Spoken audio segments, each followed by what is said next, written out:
ಈಗ ಕೋರ್ಟ್ ಹೇಳಿರುವಂಥದ್ದು 3 ತಿಂಗಳ ಒಳಗಾಗಿ ತನಿಖೆಯ ರಿಪೋರ್ಟನ್ನು ಕೊಡಬೇಕು ಕೋರ್ಟಿಗೆ ಅಂತ ಹೇಳ್ಬಿಟ್ಟು ನ್ಯಾಯಾಲಯ ಇವತ್ತು ಆರ್ಡರ್ಗೆ ಮೆನ್ಷನ್ ಮಾಡ್ತಾರೆ. ಹಾಗಾಗಿ ಸಿದ್ದರಾಮಯ್ಯ ವಿರುದ್ಧ FIR ದಾಖಲಾಗಿದೆ. FIR ದಾಖಲಾದ ನಂತರವಾಗಿ ಅವರು ರಾಜೀನಾಮೆ ಕೊಡಬೇಕಾ ಅಥವಾ ಏನಾಗುತ್ತೆ?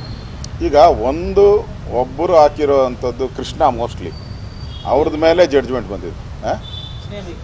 ಸ್ನೇಹಮಯಿಗೆ ಅವ್ರ ಮೇಲೆ ಇನ್ನೂ 2 ಇದೆ, ಇನ್ನೂ 2 ಕೇಸು ಪೆಂಡಿಂಗ್ ಇದೆ. ಅದರಲ್ಲಿ ಏನಾಗುತ್ತೋ ಗೊತ್ತಿಲ್ಲ.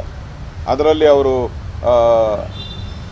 CBI ಕೇಳ್ತಾರೋ ಅಥವಾ ಬೇರೆ SIT ಕೇಳ್ತಾರೋ ಬೇರೆ ಏಜೆನ್ಸಿಗೆ ಕೇಳ್ತಾರೋ ಗೊತ್ತಿಲ್ಲ. ಅದಾದಮೇಲೆ ಇದಕ್ಕೊಂದು ಸ್ಪಷ್ಟ ರೂಪ ಬರುವಂಥದ್ದು. ಈಗ ಲೋಕಾಯುಕ್ತ ತನಿಖೆಗೆ ಕೊಟ್ಟಿದ್ದಾರೆ. FIR ಅಂತೂ ಆಗುತ್ತೆ. ಈಗ ನನಗನ್ಸುತ್ತೆ ಈಗ ಲೋಕಾಯುಕ್ತ ಪೊಲೀಸು ಇರೋದನ್ನು ಕೂಡ ಅವರು ಕೂಡ ಕರ್ನಾಟಕ ಪೊಲೀಸ್ ಅಂಡರಲ್ಲೇ ಬರೋದು. ಅವರು ಅಲ್ಲಿಗೆ ಕೆಲವು ದಿನ 1-2 ವರ್ಷ ಹೋಗುತ್ತಾರೆ, ಮತ್ತೆ ವಾಪಸ್ ಇಲ್ಲಿಗೆ ಬರ್ತಾರೆ. ಅಂದರೆ ಅದನ್ನು ಕೂಡ ಕರ್ನಾಟಕದ ಅಂಡರಲ್ಲಿ ಇರುವಂಥದ್ದು. ಈಗ ನಾನು ನೋಡಿದೆ, ಪರಮೇಶ್ವರ್ ಅವರು ಸ್ಟೇಟ್ಮೆಂಟ್ ಕೊಟ್ಟಿದ್ದಾರೆ, ಲೋಕಾಯುಕ್ತ ಸ್ವತಂತ್ರ ಒಂದು ಸಂಸ್ಥೆ ಅಂತ. ಲೋಕಾಯುಕ್ತ ಸ್ವತಂತ್ರ ಸಂಸ್ಥೆ, ಅದರ ಪೊಲೀಸರು ಯಾರು? ಪೊಲೀಸರು ಎಲ್ಲ ಇಲ್ಲಿಂದ ಡೆಪ್ಯುಟೇಷನ್ ಆಗಿ ಹೋಗಿರೋರೆ ಪೊಲೀಸರು. ಅದರಿಂದ ಮುಂದೆ ಇನ್ನು 2 ಅರ್ಜಿಗಳಿದೆಯಲ್ಲ ಕೋರ್ಟ್ ಮುಂದೆ, ಆ 2 ಅರ್ಜಿಗಳು ತೀರ್ಮಾನ ಆದಮೇಲೆ ಇದು ಸ್ಪಷ್ಟವಾದಂಥ ಒಂದು ಚಿತ್ರಣ ಬರ್ತದೆ.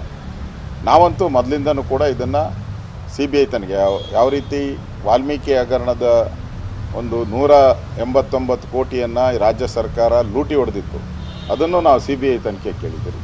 ಇದನ್ನು ಕೂಡ ನಾವು CBI ತನಿಖೆಗೆ ಕೇಳಿದ್ದೀರಿ. ಈಗ CM ಮತ್ತು DCM ಸಮರ್ಥನೆ ಮಾಡ್ಕೊಳ್ತಾರೆ. SD ಕುಮಾರಸ್ವಾಮಿ ಮೇಲೆ ಕೂಡ ಆರೋಪ ಇತ್ತು, ಅವರು ಕೂಡ ಬೇಲ್ ಮೇಲೆ ಇದ್ದಾರೆ, ರಾಜೀನಾಮೆ ಅವರು ಕೊಟ್ಟಿದ್ರು, ಹಂಗಾಗಿ ನಾವ್ಯಾಕೆ ಕೊಡಬೇಕು ಅಂತ ಪ್ರಶ್ನೆ ಮಾಡ್ತೀವಿ. ಅವಾಗ ಕೇಳಬೇಕಾಯ್ತು. ಯಾವಾಗ ಈ ಕೇಸ್ ಬಂದು ಅವ್ರು ಬೇಲ್ ತಗೊಂಡ್ರು ಆವಾಗ ಅವರು ಅದನ್ನು ಕೇಳಬೇಕಾಯ್ತು. ಆವಾಗ ಸುಮ್ಮನೆ ಇದ್ದು ಇವಾಗ ಕೇಳೋದ್ರಲ್ಲಿ ಅರ್ಥನೇ ಇಲ್ಲ. ಅದು ಈಗ ಒಂದು ವೇಳೆ ರಾಜೀನಾಮೆ ಕೊಡಲ್ಲ, ನಿಮ್ಮ ಮುಂದಿನ ಹೋರಾಟ? ನಮ್ಮ ಪಕ್ಷದ ಎಲ್ಲ ಮುಖಂಡರು ನಾವು ಸೇರ್ತಾ ಇದ್ದೀರಿ. ನಾಳೆ ನಮ್ಮದು ಪ್ರತಿಭಟನೆ ಇದೆ. ನಾಳೆ 11 ಗಂಟೆಗೆ ವಿಧಾನಸೌಧದ ಗಾಂಧಿ ಸ್ಟ್ಯಾಚ್ಯೂ ಎದುರುಗಡೆ ನಮ್ಮದು ಒಂದು ಪ್ರತಿಭಟನೆ ಇದೆ.